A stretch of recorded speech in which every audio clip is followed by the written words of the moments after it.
गजपति जिला गोसाणी ब्लॉक अंतर्गत जंगलपाड़ू ग्राम रे माँ गंगा बाहिनी घटयात्रा अनुष्ठित हो जाइछि। ग्राम रे आध्यात्मिक वातावरण सृष्टि होइछि। गाँव रे चलचंचल हेबा सहित भक्तिपूत सहित पूजा अर्चना होछि।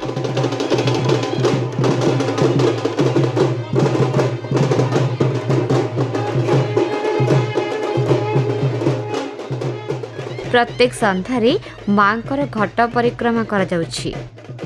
माँ ग्रामर प्रत्येकଙ୍କ घरे परिक्रमा करुछंती।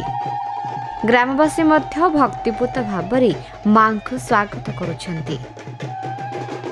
एथि सहित सांस्कृतिक कार्यक्रम व्यवस्था करा जाइछि।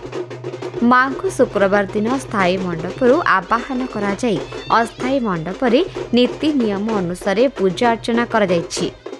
प्रत्येक दिन रे माँ को प्रातः 5 घटिका समय रे धूप दीप बालभोग अर्पण करा जाउछि।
एही समय रे मानसिकधारी महिला माने घट धरी ग्राम परिक्रमा करुछंती।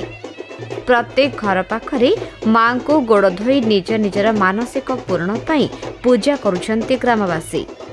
गाँ लोकंक विश्वास रहिछि माँ समस्तंक मनस्कामना पूर्ण करंती। तेणु माँकर यात्रा देखिबा पाई दूर दूरांतरु बहु भक्तांक समागम हेबार देखिबाकु मिलिछि। आम धर्म संस्कृति और परंपरा विषय रे अधिक जानिबा पाई देखुथांतो भक्ति ओडिशा आध्यात्मिकतार अनुभव।